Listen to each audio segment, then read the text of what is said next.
Wadogo marahaba, natumai hujambo popote ulipo. Direct TV ndio sasa yaanza safari, lakini kwanza tupate muhtasari.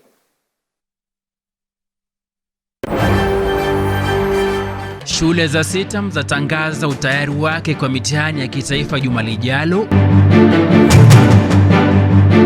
Serikali yaondoa ruzuku ya karo na kuwaachia wazazi mzigo mzito wanafunzi wakianza likizo ya Desemba.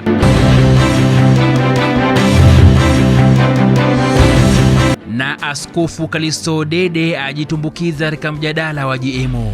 We are going to do this upende usipende, and that's not a good attitude. I think you should have adopted a more conversational attitude, an attitude that is more engaging with the people rather than so dismissive. Naam, karibu tuandamane hadi tamati ukiwa nami Dickens Lovanda.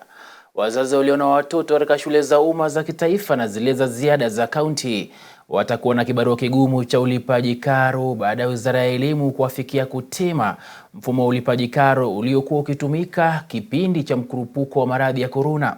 Kuanzia Januari 2023, wazazi wenye watoto katika shule za upili za kitaifa na zile za kaunti watalipa karo ya jumla ya shilingi 53,554 kutoka shilingi 45,000 ambazo wamekuwa wakilipa kwa sasa. Kadhalika, wazazi walio na watoto katika shule za mabweni za kaunti na pia kaunti ndogo sasa watalazimika kulipa karo ya shilingi 40,535 kutoka shilingi 35,000 wanazolipa sasa.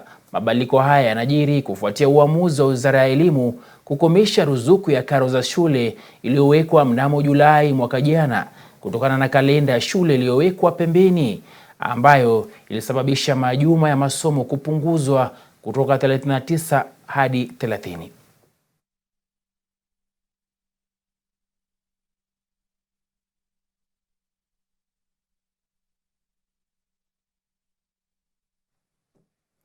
Na mtazamaji, miezi michache tu baada ya kuzinduliwa, shule ya sitam Clay City katika kaunti ya Nairobi imeandaa hafla ya kufuzu kwa wanafunzi wake ambao wanaoelekea madarasa ya juu katika kitengo cha chekechea.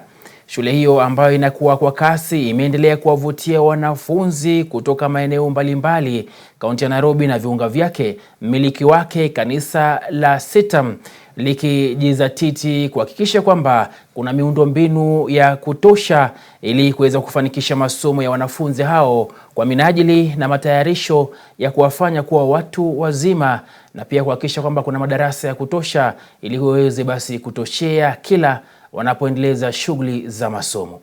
Very grateful to God that He has brought us this far.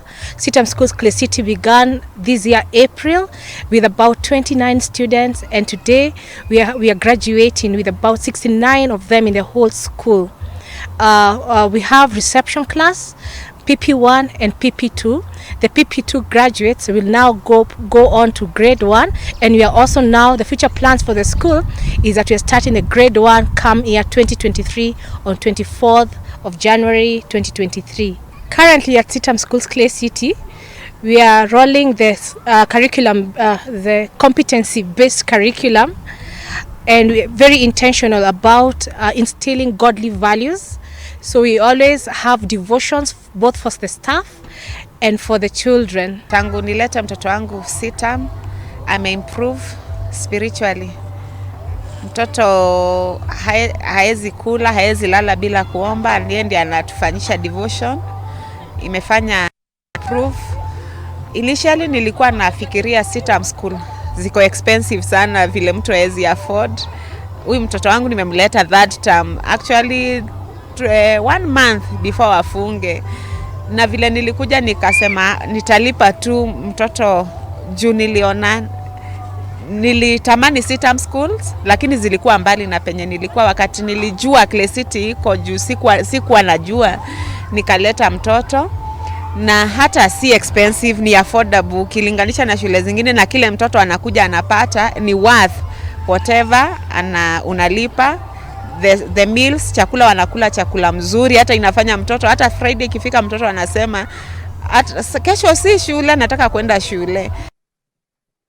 Na mtazamaji, tukisalia katika muktadha huo wa elimu na mafunzo, ni kwamba wakati shule zinapojiandaa kwa mitihani ya kitaifa ambayo yaanza Novemba 28 juma lijalo, shule za sitam zimejitayarisha vilivyo kwa hifadhi wanafunzi wa daraja la 6 ambao wanatarajiwa kujiunga na shule za upili mwaka ujao chini ya mtaala mpya wa CBC. Usimamizi wa shule za sitam Schools Ngong katika kaunti ya Kajiado na sitam Schools Uli kaunti ya Nairobi umeashiria kuwa watahiniwa wa darasa la 8 aidha wako tayari kwa mtihani wa KCPE wa mwaka huu. Ripota wetu Pendo Karima alitembelea shule hizo na kutuandalia taarifa ifuatayo. Shule za sitam zimejizatiti kuhakikisha wanafunzi wa darasa la 8 na wale wa daraja la 6 wametayarika kufanya mitihani. Shule hizi ambazo zilianza na wanafunzi wachache sasa zinasherekea, kwani wanafunzi zaidi wameongezeka na kuendelea kuwavutia wazazi kwa wingi. Ziara yetu katika shule ya sitam Woodley kaunti ya Nairobi ilitukutanisha na Evelyn Shigoli, naibu mwalimu mkuu, aliyepongeza ushirikiano mwema wa wazazi na shule hii, kwani umechangia katika kuwatayarisha wanafunzi hao. The school is prepared right now. As you know, we have started the CBC.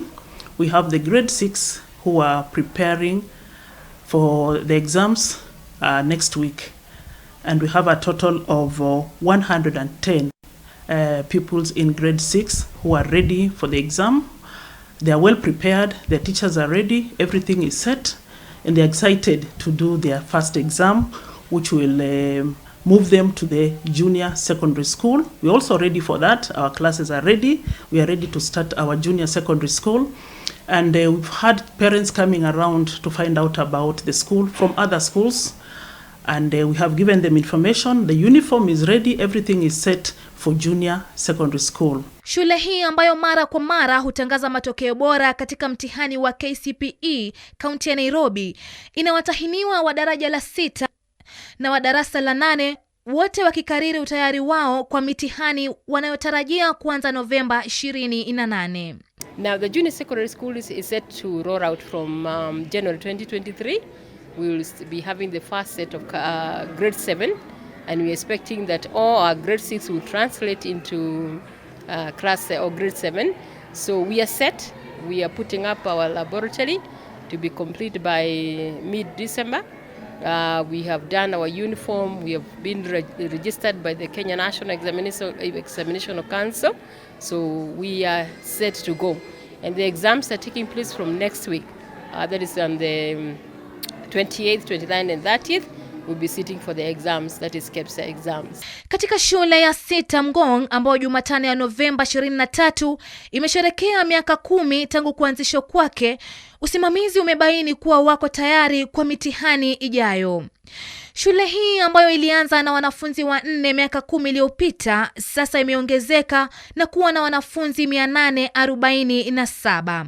Askofu Kalisto Odede wa kundi la makanisa ya sitam aliongoza hafla ya maadhimisho ya miaka 10 ya kuhudumu kwa shule hii, alipobaini kuwa shule za sitam zimeweka kipaumbele mahitaji ya wanafunzi kwa kuhakikisha wanafunzi wanapata elimu bora na pia kukuzwa katika maisha ya kiroho na kumtukuza Mwenyezi Mungu. I think right now perhaps the greatest challenge is the preparation for junior high more than for the exam. The exam, I think there's no problem. It does seem like we're going to go through that quite well. But for junior high, the question of, do we have enough facilities for this? Do we have schools that can be able to take all these pupils? That for me is, I think, the greatest challenge that both the government and the private sector needs to continue working on, and we as sitam are trying to do our best also to fill in that gap. Shule ya sitam Ngong sasa imeadhinishwa na Wizara ya Elimu ili kuwahifadhi wanafunzi wanaofanya mtihani wa daraja la 6 ambao watajiunga na shule za upili kuanzia mwaka 2023. Nikiripotia Dira ya Hope TV, mimi ni Pendo Karima. Na mtazamaji, askofu wa kanisa la sitam Bishop Kalisto Odede ametoa hoja yake kuhusu swala ibuka la vyakula vilivyobadilishwa vinasaba ukipenda GMO na kukemea vikali swala hilo. Ili lafuatia ripoti kuwa meli iliyobeba tani 10 ya mahindi ya GMO tayari imetia nanga katika bandari ya Mombasa hata kabla ya notisi rasmi ya gazeti la serikali kutolewa ili kuruhusu uagizaji wa bidhaa hiyo kama alivyotangaza Waziri Moses Kuria. Aidha, Askofu Odede amesema kwamba hatua za kumtimua ofisini Waziri wa Biashara Moses Kuria kuhusu mjadala huo na kusema ni mapema mno kuanza mchakato wa kumtimua waziri huyo. Mwanahabari wetu Kennedy Kimani ana habari hii kwa ukamilifu. Siku moja baada ya baadhi ya wabunge kutoka bonde la Ufa kujitokeza hadharani wakitishia kumtema waziri wa biashara Moses Kuria kuhusu uamuzi wa kuruhusu uingizaji wa mahindi ya GMO, Askofu mkuu wa sita Mkalisto Odede amechangia katika mjadala huo wa GMO, hususan kuhusu ripoti kuwa meli tayari ya tani milioni 10 ya mahindi ya GMO imetia nanga katika bandari ya Mombasa hata kabla ya notisi rasmi ya gazeti la serikali kutolewa ili kuruhusu uagizaji wa bidhaa kutoka nje. As it is right now, from what I understand and my reading is that there is a ship that has already arrived in Mombasa, docked in Mombasa with GMO food, even before we have actually gazetted the requirements for that or even put it into policies, which means that while it was being announced by the minister, already someone had shaped that consignment. Issues have been raised, especially from the Rift Valley. The fact that it is harvesting time, they've just gone through harvesting period, and then that is when the government brings in maize at cheaper prices. That would totally undercut the farmers in the Rift Valley. I think that's unfair to the farmers, and I think that's a direction that the government should not go. Hapo jana mbunge wa Pokot Kusini David Kosing alisema kwamba wataanza kukusanya saini katika hatua ya kupata uungwaji mkono unaohitajika kumtema waziri ikiwa hatabadilisha msimamo wake. He will be the first cabinet minister to leave office. And he might leave office before the end of this month or before Christmas. If he continues this, we will impeach him.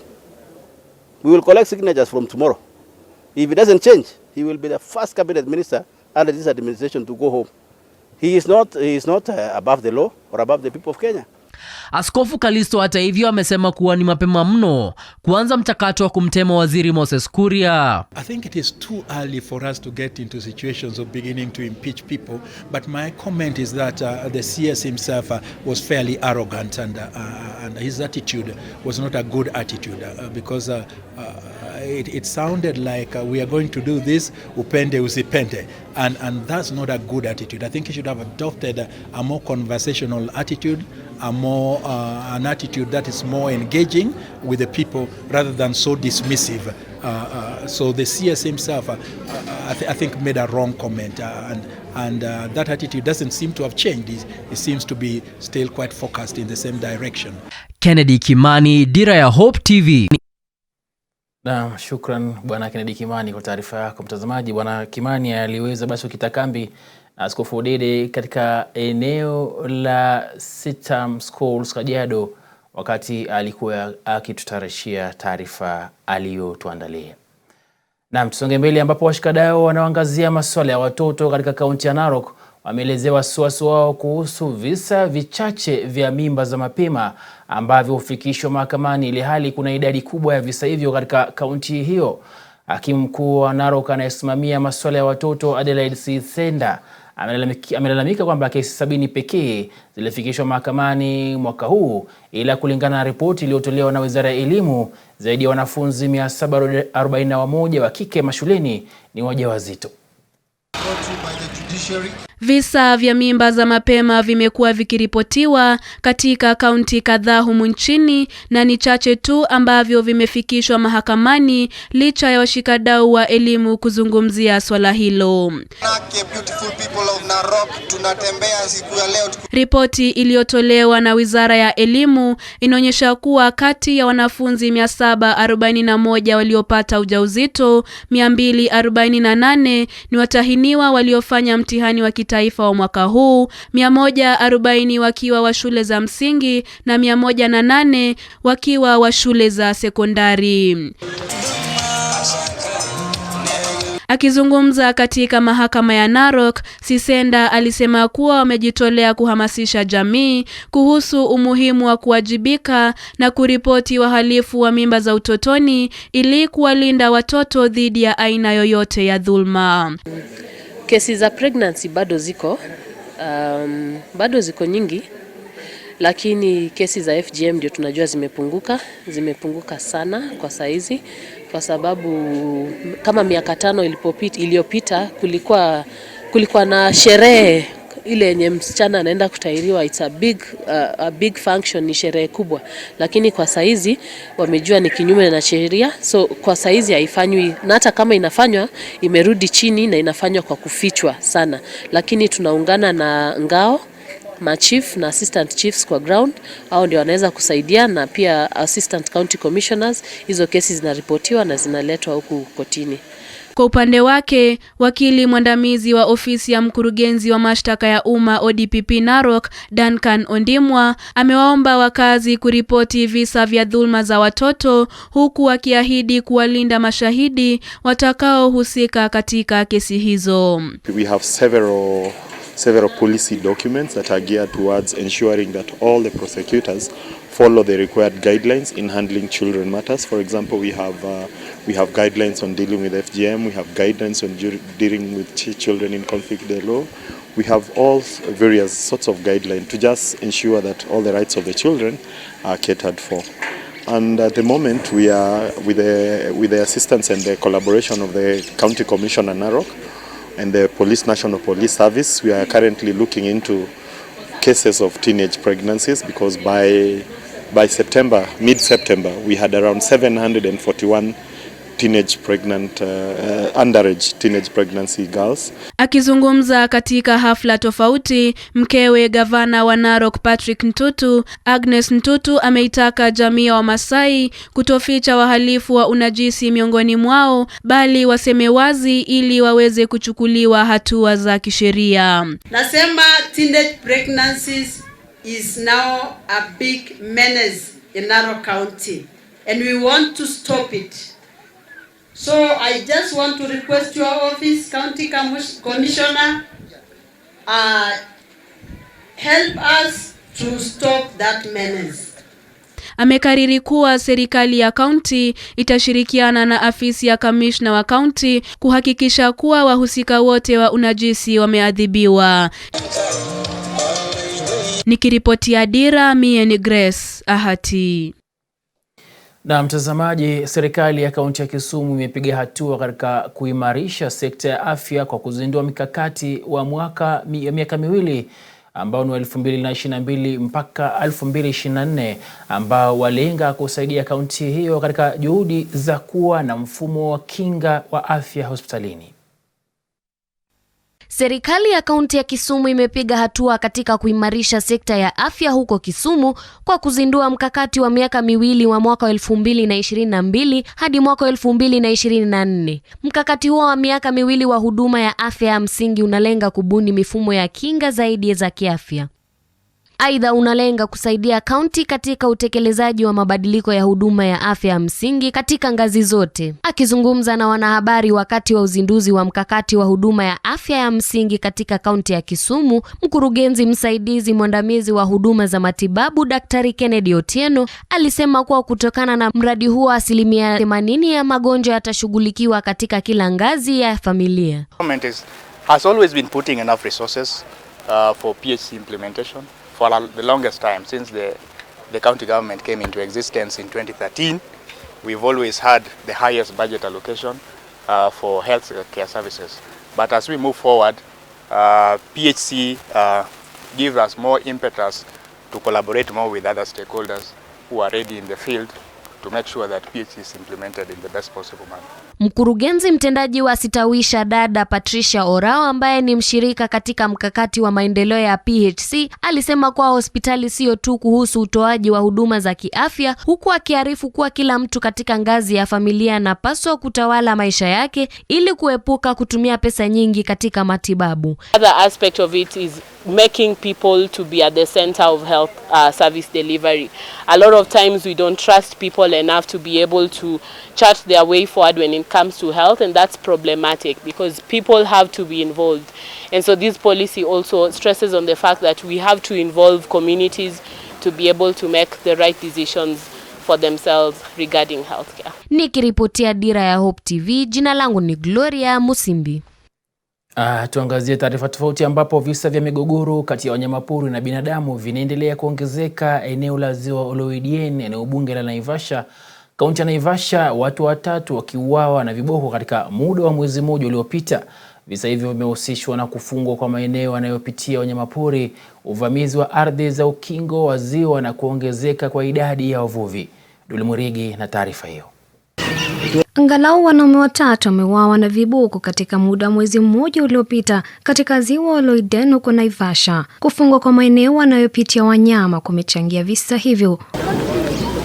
Kufungwa kwa maeneo hayo kuliambatana na kupanda kwa kina cha maji ambacho kilipunguza maeneo ya malisho ya wanyama hao na kuwafanya kuleta mgogoro huo. Haya yalijiri huku wadau katika eneo la ziwa hilo linalopakana na Ziwa Naivasha wakihimiza serikali ya kaunti ya Nakuru na Wizara ya Ardhi kushughulikia visa vinavyoongezeka vya uvamizi.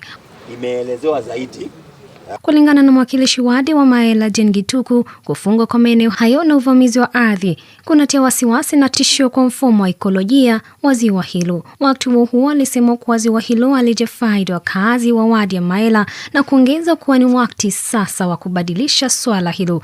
Ukiangalia hii beach utaona imekuwa very much encroached.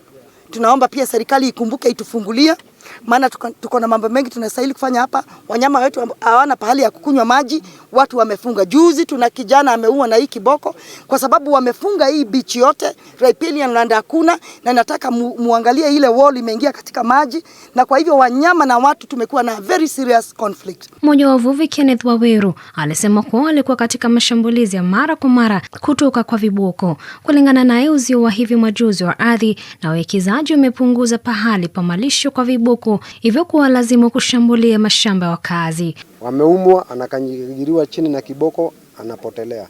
Vijana wengi ambao wenye wako area, wengine wanategaga mguu. Hawana zile licenses, hawana zile gears ambazo ni zinafaa kwa mtu kwenda kwa maji. Akipatikana na wale coast guard ama fisheries wanawashika, wanawapeleka ndani. Hiyo kitu tungeomba sana the government, our hasra, our president, tunakuomba kama unatusikiza, uweze kuingilia kati, tufunguliwe hizi riparian land na tuweze kufunguliwa zile corridors, kwa sababu kama hapa around tukiweza kufunguliwa hapa, vijana wengi watapata vibanda hapa, wengine wataweza kwenda ile beach nyingine ya Kibokoni ambayo imefungwa pale mbele. Hata hiyo ifunguliwe ili vijana wa Maela waweze kusaidika. Mkazi mmoja John Mwangi alisema kwa ufuko huu hauwezi kupanuka kutoka kwa uvamizi unaoendelea na kuwahimiza wanahusika kuchukua hatua, huku mkazi mwingine akisema kubaini kufungwa kwa maeneo ya wanyamapori, uzio wa ardhi na pembezoni na kunyanyasa kwa wavuvi kwa baadhi ya changamoto zinazowakabili wakazi wa maeneo hayo. Siku ya leo serikali iingilie kuona ya kwamba ili hii mashamba yote imechukuliwa, imerudishwa na lake imepata pahali pazuri, tukuwe na mahali pazuri pa kufanyia biashara. Vijana wetu wako nyumbani na wakiwa nyumbani